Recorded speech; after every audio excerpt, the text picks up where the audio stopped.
Welcome to El Regnum channel. If you are new to this channel, please do not hesitate to click subscribe and hit the notification bell for you to be more updated of the coming videos.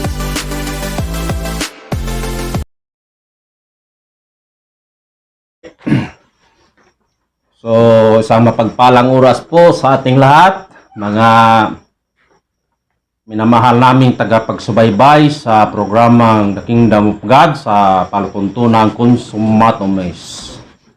So, bago pong lahat, upang ipapahayag namin ang mga nakatagong lihim sa programa ng Diyos sa ating daigdig, ay muli po namin papasalamatan ng aming mahal na Supremo sa kaharian ng Diyos, na walang iba ang aming Supreme Founder of the Kingdom of God, His Majesty Supreme King Philemon Ondok Ariam Bonanza. At ganoon din sa five spiritual mothers na nandun ngayon sila nakatira sa templo, no, sa Purok New Jerusalem sa Talisay, Dapitan, Shrine City sa Zamboanga del Norte. So diyan po nakatira ang aming mga mahal na mga nanay sa kaharian ng Diyos. So sang mapagpalang oras po sa inyo mga nanay. At ganun din, ako'y muling nagpapasalamat at nagbibigay galang sa aming mahal na Pangulo, na walang iba ang aming mahal na prinsipe, no? Rocky Ariam Bonanza, na siya po ang aming president sa The Royal Alpha Omega Ring Trading Corporation. So, mayong gabi po, mahal na prinsipe. At sa ating Haring Adolfo Biriam Bonanza, no, na siya po ang aming president sa Philippine Deuterium Development and Management and Corporation. So yan po ang dalawang magkapatid sa pamilya Riam Bonanza, no? So isang mapagpalang oras at mayong gabi po, hari. So sa lahat din ng mga kinatawan ng aming mahal na dakilang guro, mahal na Haring Philemon Ondok Ariam Bonanza, mula sa 12 tribes sa buong Pilipinas, at ganoon din sa 12 apostoles mula Region 1 hanggang Region 12. Mayong gabi po sa inyong tanan.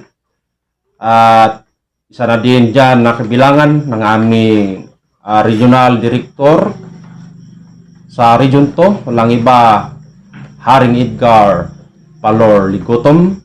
Mayong gabi, hari. At ganoon din sa yung Reyna, na walang iba, ang aming ina dito sa Region 2, Reyna Rose Padillo Ligotom. Mayong gabi po, Reyna. Isang mapagpalang oras po sa inyo. So sa lahat din ng mga propita ng Diyos na tinatawag na 70 prophets or provincial leader sa kaharian ng Diyos mula Luzon, Visayas at Mindanao, mayong gabi sa inyong tanan. At ganon din sa mga ebanghelista ng Diyos na tinatawag na mga municipal leaders sa kaharian ng Diyos mula Luzon, Visayas at Mindanao, mayong gabi po sa inyong tanan. At ganon din sa mga pastor, no, sa kaharian ng Diyos. Yan po ang nakatalaga sa mga barangay leader sa buong Pilipinas, no, mula Luzon, Visayas at Mindanao. Isang mapagpalang oras at mayong gabi sa inyong tanan. At hanggang doon sa mga guro, no, sa kaharian ng Diyos sa buong pwersa ng The Kingdom of God. Mga hari, mga reyna, prinsipe at mga prinsesa, isang mapagpalang oras sa ating lahat, no?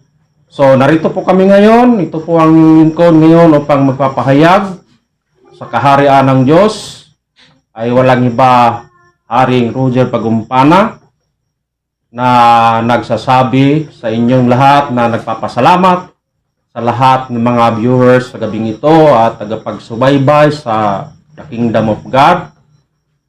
Isang mapagpalang oras sa ating lahat, no? So, sa gabing ito ay muli na naman naming tatalakayin ang mga nakatagong lihim sa nakasulat sa banal na kasulatan. Sapagkat ang banal na kasulatan na ito po ay nagpapahayag at doon itinago ng Diyos ang mga lihim upang sa kanyang programa sa daigdig.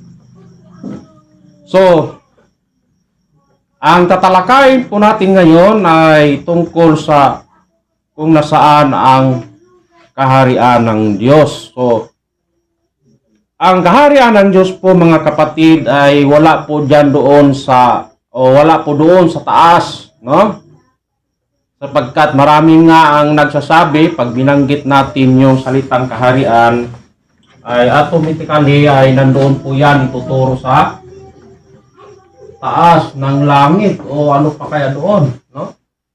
So, intindihin natin mabuti, no, ang kaharian ng Diyos sapagkat ang may-ari po dito ay ang Diyos, no?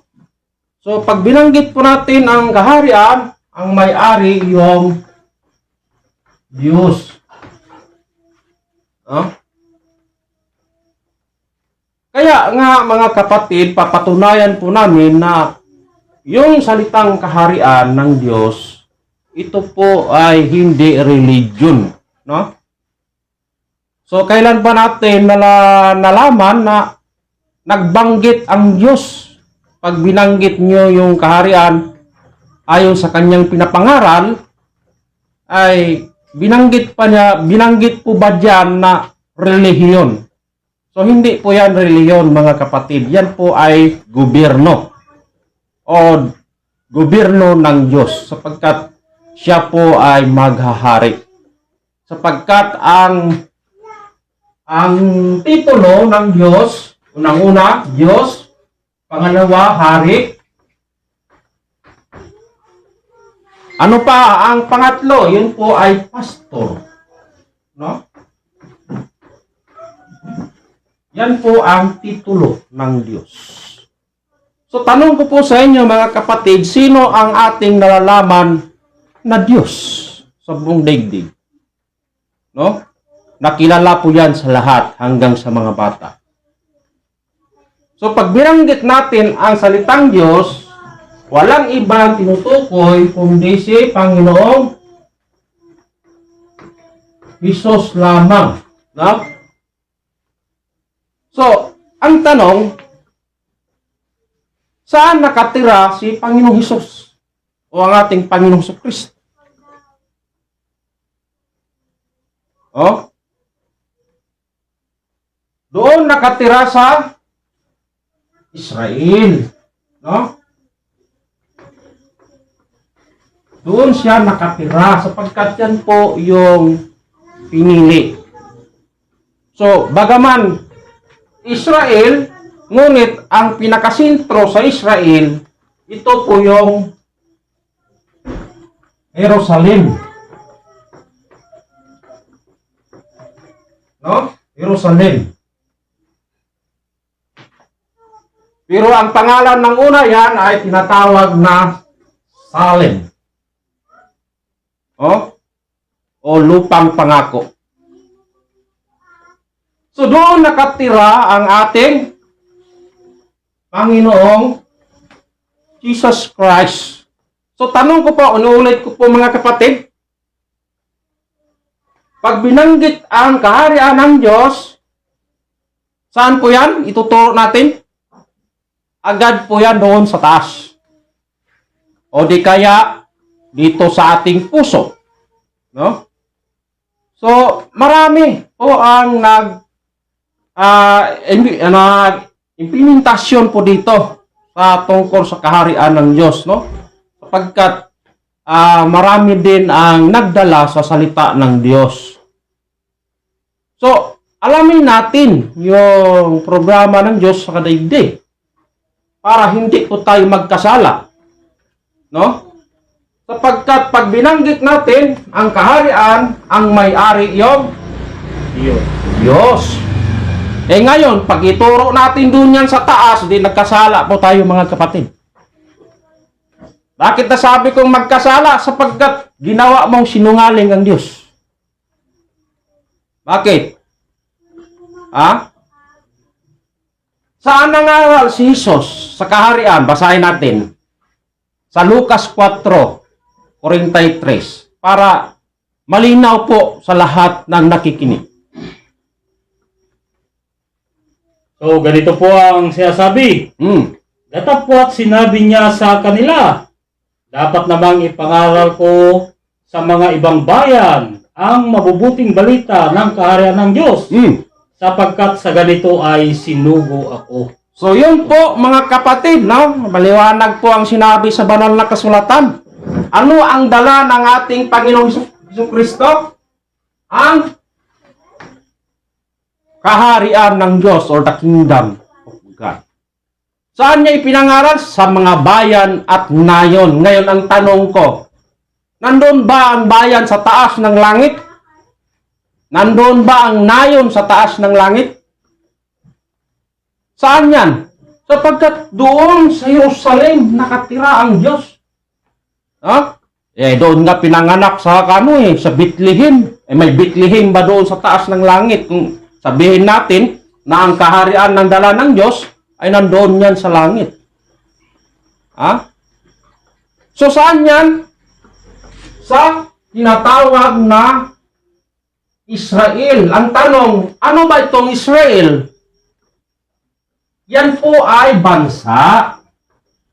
So, maliwanag po mga kapatid, hindi po yan doon sa wala po yan doon sa taas.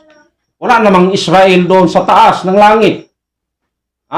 Kundi nandoon sa isang bansa na tinawag na Israel, sapagkat ang Israel, ang sentro po niya, ang Jerusalem. Nandoon nangaral ang ating Panginoon. No? Ano ang kanyang pinangaral? Tungkol sa kaharian ng Diyos, sa mabubuting balita. Ngunit ang tanong ko po sa inyo mga kapatid, nung nangaral na ang ating Panginoong Jesus Christ sa kaharian ng Diyos, doon sa isang bansa na tinawag na Israel o Jerusalem, ang tanong, tinanggap ba ito ng mga tao? Tinanggap ba ito ng mga tao doon? So hindi tinanggap. Hindi tinanggap ang ating Panginoon Kristo, lalo na po yung dala niyang kaharian ng Diyos na siyang mabubuting balita. Ano ang ginawa ng mga tao doon? Siya po ay pinarusahan, dinakip, nilitis, at pagkatapos pinarusahan. Sa anong parusa ang ginawa ng mga tao doon? Ipinako sa krus. Kaya nga sinabi ng Diyos o sa ating Panginoon Kristo, kung ating babasahin po yan sa Isaiah 1:4, pakibasa nga natin na rin. Ano ang sinabi ni Jesus Christ doon sa bansa na yon? So, ganito po ang sinasabi. Bansang salarin. Bansang na ulit lang. Okay. Bansang salarin. Bansang salarin. Bayan na napapasan ng kasamaan. Lahi ng mga manggagawa ng kasamaan. Mga anak na nagsisigawa ng kalikuhan. Pinabayaan nila ang Panginoon. Hinamak nila ang banal na Israel. Sila ay nangapalayo na nagsiurong. Napakaliwanag mga kapatid. Bago pinako ang Diyos doon sa Jerusalem, ay sinabi na ng Diyos, bansang sawain. Mga salarin. Bakit? Pinako Pinatay ang Diyos. Kaya nga sinabi, bansang salarin. Bakit? Pinako ang Diyos doon. Kaya nga mga kapatid, ang pinangaral ng Diyos tungkol sa kaharian ng Diyos, tanong ko po sa inyo mga kapatid, masama po ba? Hindi yan masama. Kaya nga sinabi ng Diyos, mabuting balita, sapagkat sa ganito sinugo ako. Ngunit hindi man tinanggap ng Diyos, kaya ang Jerusalem, kung ating babasahin sa banal na kasulatan, ayon po sa Lucas 13, 34 hanggang 35. Pakibasa, friends. Ganito po ang mababasa ayon po sa banal na kasulatan. O Jerusalem, Jerusalem, O Jerusalem, Jerusalem, na pumapatay sa mga propeta at bumabato sa mga sinugo sa kanya. Makailang inibig kong tipunin ang iyong mga anak, na gaya ng pagtitipon ng inahing manok sa kanyang sariling mga sisiw sa ilalim ng kanyang mga pakpak, at ayaw kayo? Tuloy. Narito, sa inyo'y iniwang walang anuman ang inyong bahay, at sinasabi ko sa inyo, hindi ninyo ako makikita hanggang sa inyong sabihin, mapalad ang pumaparito sa pangalan ng Panginoon. Napakaliwanag ang binasa ng ating kapatid. Ano ang sabi ng Diyos? O Jerusalem, Jerusalem. Inihantulad sa talinghaga ng Diyos sa inahing manok ang mga anak ng Diyos doon. Ngunit ang tanong, tinanggap ba si Panginoong Hesus? Na gusto sana niyang tipunin ang mga anak katulad sa inahing manok sa kanyang mga sisiw. Ngunit, anong ginawa? Anong ginawa ng mga tao? Kaya, sinabi ng Diyos, kung babasahin sa banal na kasulatan sa 2 Kronikas 15:3. Ano ang sinabi ng Panginoon? Basa. Ganito po ang mababasa ayon po sa banal na kasulatan. Ngayon nga ang Israel ay malaon ng walang Diyos, na tunay at walang tagapagturong saserdote at walang kautusan. Napakaliwanag po ang binasa ng ating kapatid. Ano ang binanggit ng Diyos? Malaw nang wala ng Diyos ng Israel. At walang tagapagturo at wala ng kautusan. Bakit? Pinatay ang ating Panginoon. Kaya nga, sa galit ng Panginoon, ang kaharian o the kingdom of God, ayon sa banal na kasulatan sa Matthew 21, verse 42 hanggang 43. Pakibasa natin, hari.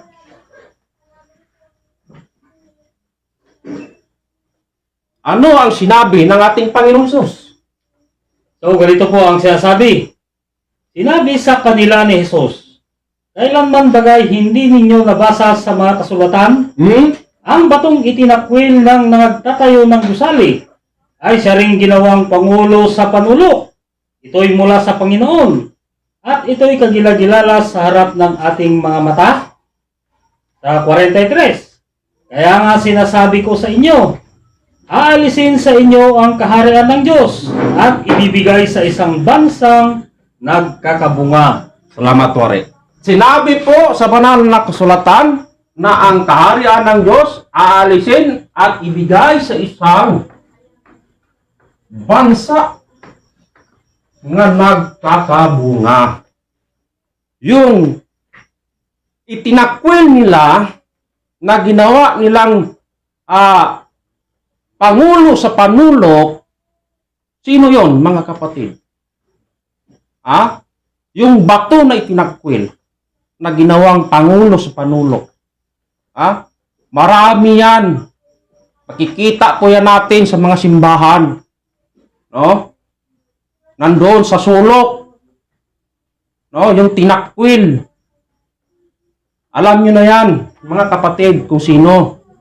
Kaya nga, alamin natin ang istorya ng Diyos. Hindi natin haka-hakain. Sapagkat kailangan natin yung katotohanan. Kailan tayo makalaya kung hindi natin alamin ang katotohanan? Sinabi ni Apostol San Juan sa verse 8:30 ay 32. Pakibasa natin, friends. Ano ang sinabi? Oh. Ito po ang mababasa ayon po sa banal na kasulatan. At iyong makikilala ang katotohanan. Ang katotohanan. Tuloy. At ang katotohanan ay magpapalaya sa inyo. Ano ang sinabi ng Diyos? At iyong makilala ang katotohanan. At ang katotohanan ay siyang magpapalaya sa inyo. Ngayon, kung hindi natin alamin kung nasaan ang kaharian ng Diyos, sapagkat number 1 yan pinahanap ng Diyos. Kung babasahin natin yan sa banal na kasulatan sa Matthew 6:33, anong sinabi ni Jesus? Pakibasa, friends. Ano ang unang pinapahanap ng Diyos? Ganito po ang mababasa ayon po sa banal na kasulatan. Dadapot hanapin muna ninyo ang kanyang kaharian at ang kanyang katwiran, at ang lahat ng mga bagay na ito ay pawang idaragdag sa inyo. So, maliwanag po ang binasa ng ating kapatid. Paano natin malaman yung katotohanan? At kailan tayo makalaya? Gusto ba natin na magpatali doon sa una? Hindi, mga kapatid. Sapagkat kailangan natin alamin ang katotohanan, sapagkat ang unang pinapahanap ng Diyos. So the first of the kingdom of God. Kailangan unang hanapin natin ang kaharian ng Diyos. Sapagkat inalis ang kaharian ng Diyos sa Israel at ibinigay sa isang bansa nga nagkakabunga. Wala po yan doon sa taas, mga kapatid. Walang bansa doon. Walang bansa. Si Armstrong nga, naunang taong nakaakyat doon sa taas. Nakapunta pa doon sa buwan. Wala nga sinabi na nandoon ang kaharian ng Diyos. Sino ba yung unang nakaakyat doon sa taas? Sa buwan? Si Armstrong lang. At yung kanyang mga kasamahan, kung ilang milya, kung ilang miles yan ng taas mula sa lupa hanggang dun sa buwan. Wala pa nga sinabi si Armstrong na nandoon sa taas ang kaharian ng Diyos. At higit sa lahat, kailan kayo nakarinig na ang mga apostolis ng Diyos na nagsasabi na galing doon sa taas at bumaba dito sa lupa upang ipapahayag na ang kaharian ng Diyos ay nandoon? So, wala pa kayong narinig siguro, mga kapatid. Maliban ngayon. Sapagkat narito na yung katotohanan. Dumating na ang katotohanan upang sila'y magturo ng katotohanan. Sapagkat ayon po sa aming mahal na dakilang guro, ang Bible ay hindi yan comics na kung binasa mo, tama na. May 4 po yan na faktor sa Bible. Ano ang 4 na faktor sa Bible? Unang-una, discovery. O prophecy. Pangalawa, discovery. O history. At yung pangatlo, yung tinatawag na mathematics. At yung pang-4, yung tinatawag na science or siyensya. Yan po ang 4 na faktor sa banal na kasulatan. na kailangan natin alamin ang kilos at galaw sa daigdig at ang kilos at galaw sa kaharian kung nasaan na ito. Sapagkat sinabi ng Diyos, umuna, unan niyong hanapin ang kaharian ng Diyos. Saan niya ibinigay yan upang sino sino yung maghanap dyan? Tayo pa naman, mga kapatid. Mga tao ang sinabi ng Diyos. Nahanapin muna ninyo ang kaharian ng Diyos. Alangan naman nga yung mga hayop ang kausap ng Diyos doon. Tayo po ang binigyan ng Diyos na hanapin nyo muna ang kaharian ng Diyos at ang katotohanan. Yung tinatawag na katuwiran. Sapagkat sinabi ng Diyos, pag nahanapan yung kaharian, tanong ko po sa inyo, sinong may-ari? Ang Diyos. Sapagkat hindi naman yan maghiwalay yung kaharian at ang Diyos. Wala na doon sa bansa na tinutukoy sa unang tirahan ng Diyos na siyang Israel. Sa Jerusalem. Sapagkat sinabi na ng Diyos na aalis na ako sa inyo at hindi nyo na ako makikita. No? Ngayon, saan na kaya siya nagpunta? Ngunit mayroon siyang sinabi ayon po doon sa Isaiah 65 verse 1 bare? Bakibasa re? Anong sabi ng Diyos? Ganito po ang sinasabi. Ako'y napagsanggunian ng mga hindi nagsipagtanong tungkol sa akin. Ako'y nasusumpungan nila na hindi nagsihanap sa akin. Aking sinabi, narito ako. Sa isang bansa na hindi tinawag sa aking pangalan. So, maliwanag po ang sinabi ng binasa nating kapatid. Sinabi ng Diyos, narito ako sa isang bansa na hindi tinawag sa aking pangalan. So, paano natin ito madiskubre? Kaya nagbigay ang Diyos ng talinghagang salita sa banal na kasulatan. No? Ayon po sa mababasa sa banal na kasulatan sa Genesis 25 verse 23 to 26. Anong sinabi? Are, pakibasa natin. Yung bansa na kailangan natin i-discover kung nasaan na. Sapagkat pinapahanap ngayon ng Diyos.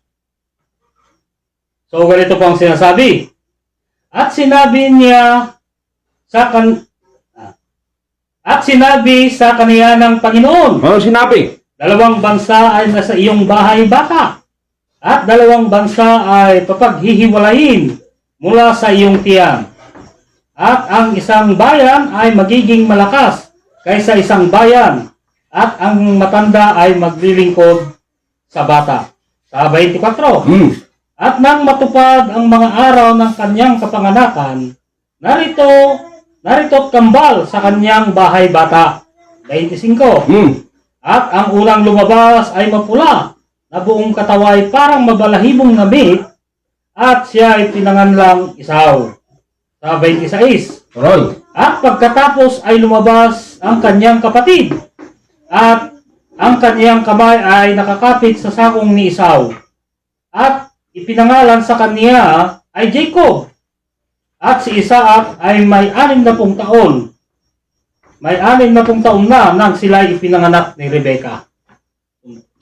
So, ayon po sa discovery, kasi gagamit tayo ng 4 na faktor sa banal na kasulatan para malaman natin. Sabi ng Diyos, narito ako sa isang bansa na hindi tinawag sa aking pangalan.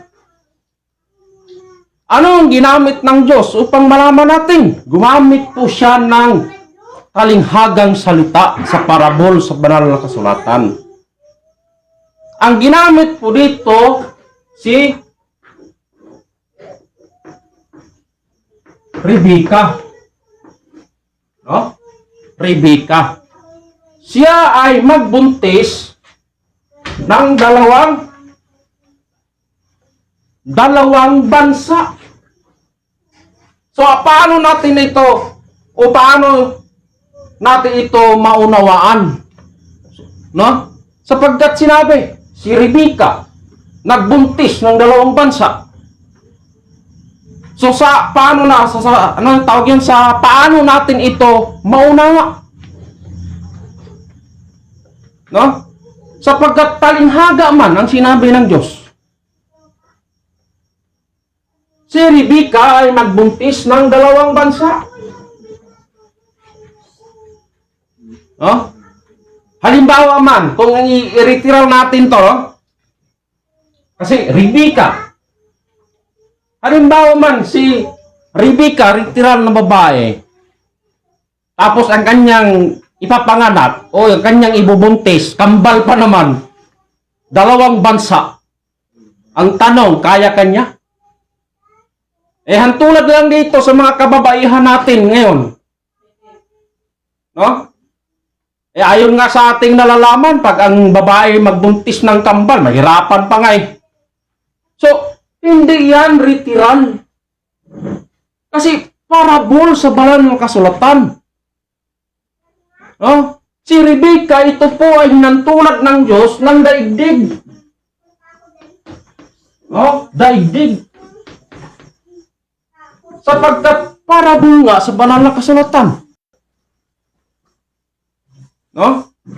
Ang sinabi sa banal na kasulatan, nung dumating ng kanyang kapanganakan, sapagkat lalabas na yung binuntis niyang dalawang bansa, kung sa retiral, sa panahon natin ngayon, kung manganganak na yung babae, ano ang ating hahanapin? No? So saan natin dadalhin? Di ba doon sa mga sa hospital? Oh, yung midwifery or di kaya doktor. Kung sa retiral na babae kung manganganak, bansa man ang ginamit ng Diyos ang naging anak ni Rebecca, dalawang bansa.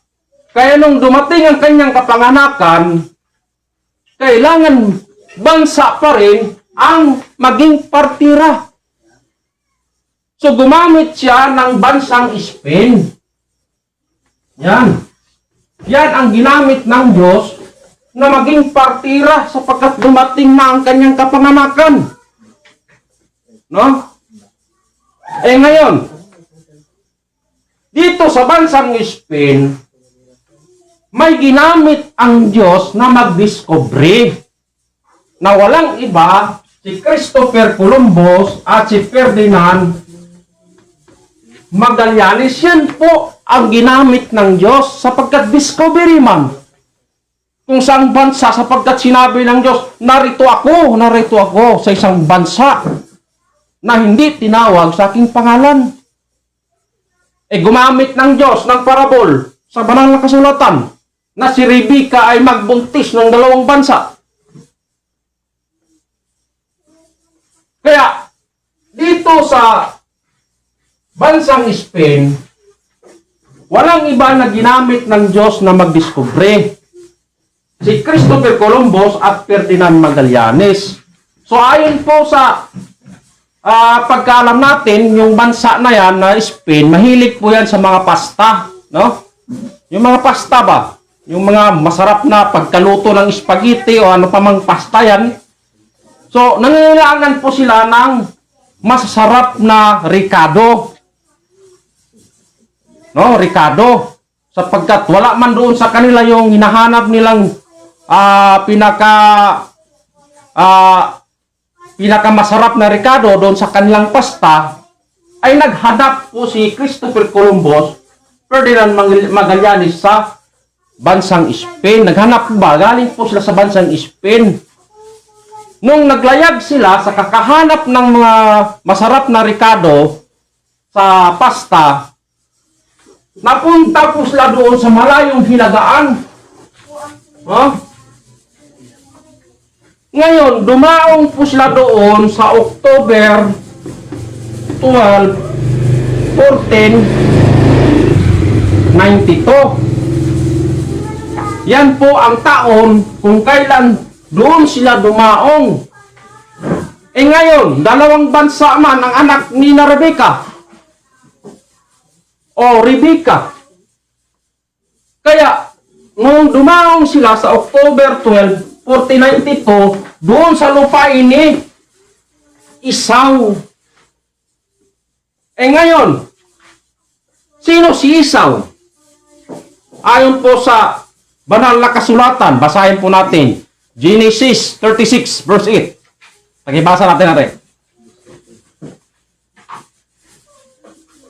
So, ganito po ang sinasabi. At tumahan si Esau sa bundok ng Seir. Si Esau ay siyang Edom. So, ayon po sa banal na kasulatan, si Esau ay siyang Edom. No? Edom. Ngayon, kung atin po itong i-discover, ayon po sa encyclopedia o sa dictionary, ay nabanggit po doon yung salitang Edom ay ito po ang tinatawag na bansang Amerika. No? Yan po ang ibig sabihin sa salitang Edom kung i-discover po yan, mga kapatid. Na sinabi, si Esau tumaas sa bantay Seir. Si Esau ay siyang Edom. Ngayon, ano tong Edom? Yun po ay nagtutukoy sa isang bansa na walang iba, ang bansang Amerika. Ito po ang unang anak ni Rebecca na nadiskubre sa taong October 12, 1492. Yan po ang taon kung kailan lumabas ang unang anak ni Rebecca. Ngayon, dalawa man, sapagkat kambal man ang anak ni Rebecca. Ngayon, nung nadiskubre na ni Christopher Columbus, Ferdinand Magallanes, pauwi na sana sila doon sa bansang Spain, hindi natuloy. Bakit? Sapagkat mayroon silang nakitang liwanag ba, nahiwagaan sila. Ano kaya yung liwanag na nakita nila na patungo doon sa malayong silangan? Kaya nung dumating sila doon sa malayong silangan, sa March 16, 1521, ayon po sa kanilang na-discovery na nakadaong sila doon sa March 16, 1521, isang isla na wala pang pangalan. Kaya ang tanong, mga kapatid, ano yung na-discovery ni Christopher Columbus at Ferdinand Magallanes sa taong March 16, 1521? Walang iba yung ikalawang anak ni Rebecca sa banal na kasulatan na nabasa kanina, nga yung pangalawang anak ni Rebecca na siyang si Jacob. Ang tanong, sino ito si Jacob? Basahin po natin. Ayon po sa Genesis 32 verse 28. So, ganito po ang sinasabi. At sinabi niya, hindi na tatawaging Jacob ang iyong pangalan, kundi Israel, sapagkat ikaw ay nakipagpunyagi sa Diyos at sa mga tao, at ikaw ay nanaig. So ayon po sa binasa ng ating kapatid, hindi na tatawaging Jacob ang iyong pangalan, no? Kundi Israel na. No? Sapagkat nakipunyagi ka sa Diyos at sa mga tao at ikay nanaig. Kaya mula ngayon tatawagin na kitang Israel at hindi na Jacob. ang iyong itatawag. So, ibig sabihin, ito yung pangalawang anak ni Rebecca na nadiskubre ni Ferdinand Magallanes doon sa malayong silangan sa taong March 16, 1521. Ngayon, tanong ko po sa inyo, saang bansa na nalalaman ninyo na nadiscovery sa March 16, 1521? At anong bansa ang nadiscovery na yan? So, walang iba mga kapatid yung Pilipinas, no? Yan ang na-discovery sa taong March 16, 1521. Sa panahon po yan ni Ferdinand Magellan, mga kapatid. So, ibig sabihin, natagpuan na po natin yung dalawang anak ni Ina Rebecca na ang una, si Esau na siyang Edom, na siyang bansang Amerika. Pangalawang anak ni Ina Rebecca, si Jacob na siyang Israel, na siyang bansang Pilipinas. So, kailan na-discovery? Sa taong March 16, 1523. No? Kaya, para maging ganap ang nakahula doon sa isang bansa, sapagkat sinabi ng Diyos na aalisin sa inyo ang kaharian at ibibigay sa isang bansa nga nagkakabunga. Ang tanong, kailan nagkakabunga ang bansang ito? Sapagkat na-discovery man ito ni Ferdinand Magallanes sa March 16, 1521 na isang isla na wala pang pangalan. Ngayon, nung ibinalita ni Ferdinand Magellan doon sa kanyang hari, sapagkat ang hari dito sa bansang Spain, si King Philip. No? King Philip II. Kaya, pinabalik si Ferdinand Magallanes, sabi ni King Philip, na itawag mo lang o isunod mo na lang yan sa aking pangalan yung isla na yung na-discovery. Kaya sa matuwing salita ay naging Pilipinas sapagkat Philip man isunod sa aking pangalan. Kaya nabigyan ng pangalan yung isla na na-discovery sa March 16, 1521. Kaya para matupad ang hula na bansang nagkakabunga, ay gusto pa nila itong maging Kristiyanong bansa. Kaya mayroon pong, bago naging Kristiyano, ay mayroon po itong 2 years na reparasyon mula sa 1521 plus 2 years.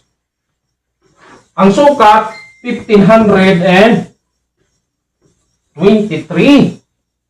Kaya naging ganap ang ating bansang Pilipinas na naging Christian country sa taong April 14, 1523. Kaya naging ganap bansang nagkakabunga sapagkat naging Christian country ang ating bansang Pilipinas ayon po sa discovery sa hula sa banal na kasulatan. Kaya ayon po sa pagka-discovery ay sa dalawang anak ni Rebecca na dalawang bansa, kung ating balikan ang nakasulat, ayon po doon sa tinutukoy sa banal na kasulatan na malakas, no? Malakas. Ano pa? Pangalawa, mapula. No? Pangatlo, mabalahibo.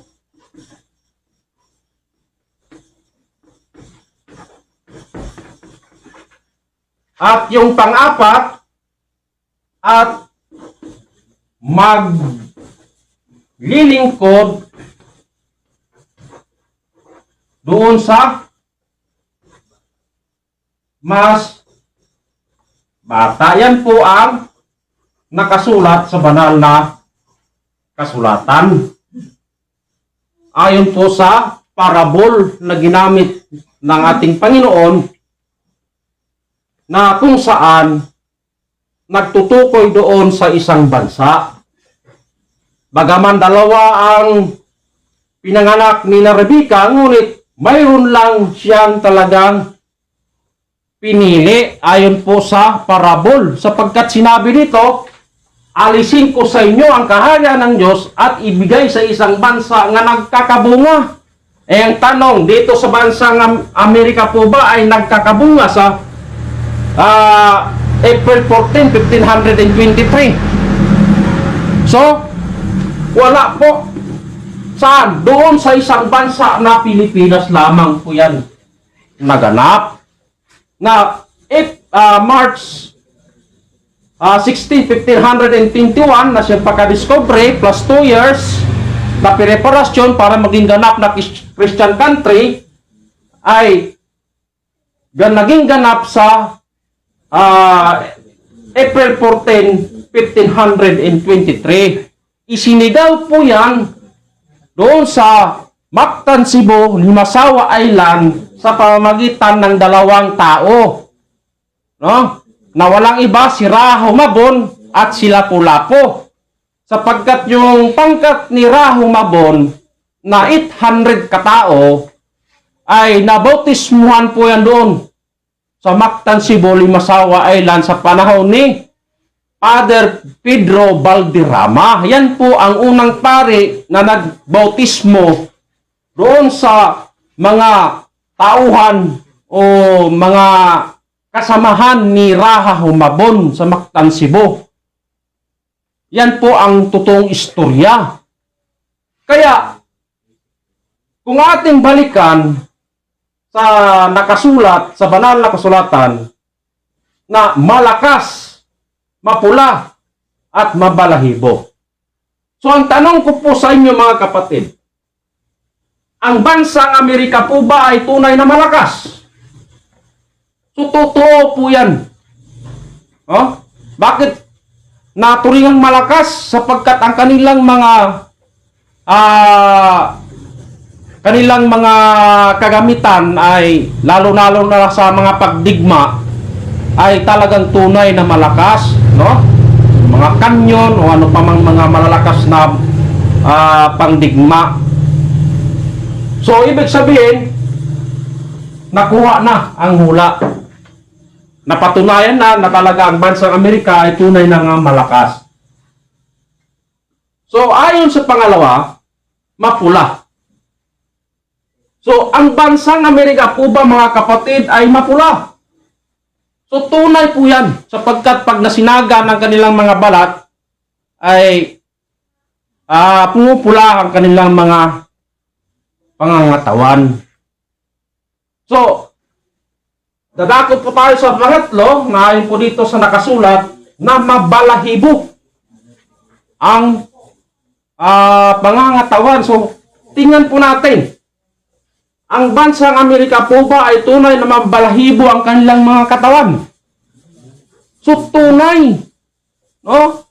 Makikita po natin na ang mga Amerikano o mga bansang Amerika ay talagang mabalahibo ang kanilang katawan. So, dadako tayo sa pang-apat na ayon po sa nakasulat at maglilingkod sa mas bata. So, tanong mga kapatid, kung ating balikan doon sa ipangalawang digmaan, no? Yung World War II, no? Tanong mga kapatid, anong bansa ang dinigma o inalipin ng mga Hapon? Walang iba ang ating bansang Pilipinas. Pumunta ang mga Hapon dito sa ating bansang Pilipinas at inalipin ang ating mga ninuno. Para matupad ang hula na ang mas bata ay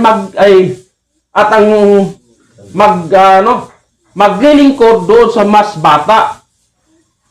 So ayon po sa unang hula na si Esau ang siyang Edom na siyang bansang Amerika na unang nadiskubre sa October 12, 1492. So ibig sabihin ito ang matanda para maglilingkod doon sa mas bata sapagkat si Jacob na siyang Israel na siyang bansang Pilipinas. So, paano natin ito ma-solve sapagkat sinabi maglilingkod doon sa mas bata? Kaya balikan natin itong pangalawang digmaan sa daigdig, itong World War II sa ating bansang Pilipinas na inalipin ng mga Hapon ng mga Pilipino. So, para maganap, hindi kusang ang bansang Pilipinas humingi ng tulong dito sa Amerika. Ay kung ang Pilipinas pumunta dito sa Amerika humingi ng tulong, di hindi na naganap yung nakahula. At hindi natugma yung nakahula sa sinabi ng Diyos. So, ang bansang Amerika kusang pumunta doon sa bansang Pilipinas upang tulungan niya ang kanyang kababatang kapatid, no? Na walang iba ang bansang Pilipinas ayon po sa discovery para maging ganap na yung mas bata at maglilingkod doon sa mas bata para maganap ang nakahula sa banal na kasulatan. Inuulit ko, hindi ang bansang Pilipinas pumunta dito sa Amerika upang humingi ng tulong, kundi ang Amerika kusang tumulong doon sa bansang Pilipinas. Kaya yung mga Hapon sa taong 1945, sapagkat yan po ang taon kung kailan inalipin ang Pilipinas, ipinatakyas ng mga Amerikano ang mga Hapon. Kaya, para maging ganap na malaya ang ating bansang Pilipinas, mayroon po itong 1 year na preparasyon, kaya isakto ito sa sukat na taong 1946. No? Kaya yan po ang tunay na kalayaan sa ating bansang Pilipinas, 1946. No? Hindi June 12. Kung June 12 man ang tanong, sinong presidente ang nagpirma? Na June 12 ang tunay na kalayaan sa ating bansang Pilipinas. Malaking history po yan mga kapatid. 1946. Ang tunay na kalayaan sa ating bansang Pilipinas. Malaking simbolikal po yan sa ating bansang Pilipinas sa pamamagitan ng flag ng Amerika at flag ng Pilipinas. Kaya ito po yung tinatawag na Philippine America Friendship Day. Yan po ang tunay na kalayaan. 1946 sa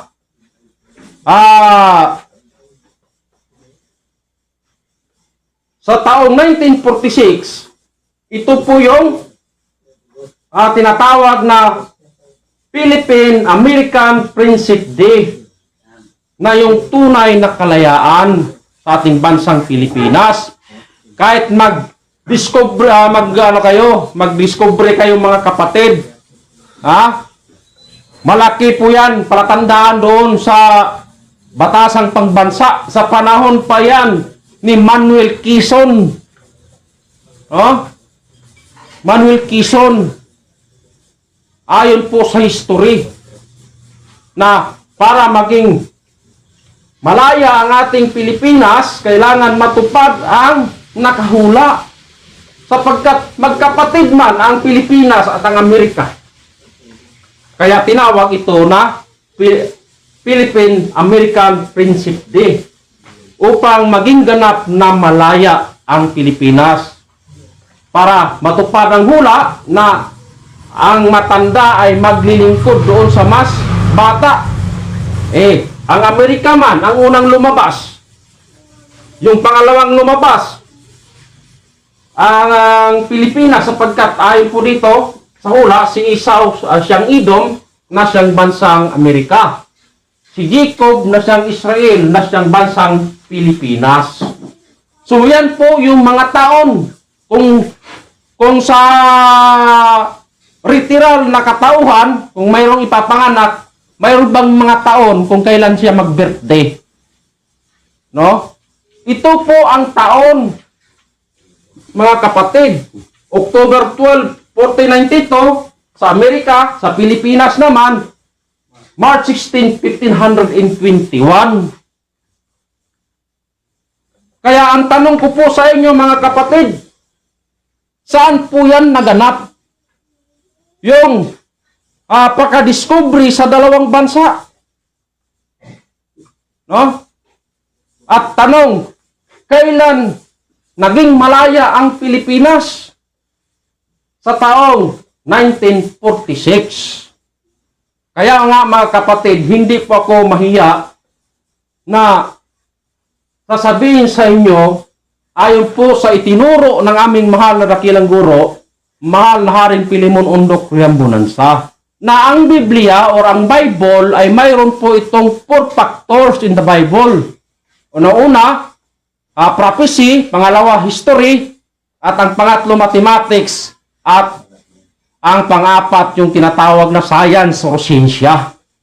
Upang madiskubre po natin kung saan yung sinabi ng Diyos na narito ako sa isang bansa na hindi tinawag sa aking pangalan. Kaya yan po ang papatunayan ng ating mga kapatid ngayon. No? Sapagkat ito man ang umpisa sa pagkadiscovery. Ang tanong, sabi ng Diyos, Matthew 6:33, datapot hanapin nyo muna ang kaharian ng Diyos at ang kanyang katuwiran. At ang lahat ng mga bagay na ito'y pawang may daragdag sa inyo. So ano yung papatunayan? No? Sapagkat, halimbawa ba, sa kaso, mayroon kang ebidensya. Halimbawa, magsalita ka rito, wala namang ebidensya. Turo ka doon sa taas, walang ebidensya. No? Kailangan mayroong tunay o papatunayan mo na ebidensya na nagtutukoy kung anong bansa ang sinabi ng Diyos.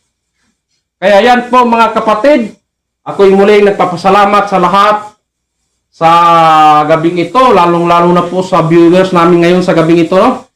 Na talagang nagtiyaga silang nanonood at nagsubaybay sa kaharian ng Diyos sa palatuntunan ng Consumatum Est sa pamamagitan ng aming mahal na dakilang guro, mahal na Haring Pilimon Undok Riambunansa. At ganoon din sa aming mahal na prinsipe, walang iba, mahal na prinsipe Rocky Y. Riambunansa at sa kay Haring Adolfo B. Riambunansa at sa lahat ng mga royal family ng mga Riambunansa, no? Na nandoon po ngayon sa Dapitan Shrine City, isang pagpalang oras at mayong gabi sa lahat ng nanonood. So, ako'y nagpapasalamat din sa ating mga kapatid na nandyan ngayon sa ibang bansa, na walang iba si Reyna Shirley De Losario, mayong gabi Reyna at isang mapagpalang oras, at sa ating kapatid dyan sa Kuwait, na walang iba si Prinsesa Claribel Baltasar, isang mapagpalang oras prinsesa, sa lahat ng mga kapatid natin mula Luzon, Visayas at Mindanao sa buong pwersa ng Daking Damok ka. Ang pagpalang oras at mayong gabi sa tanan.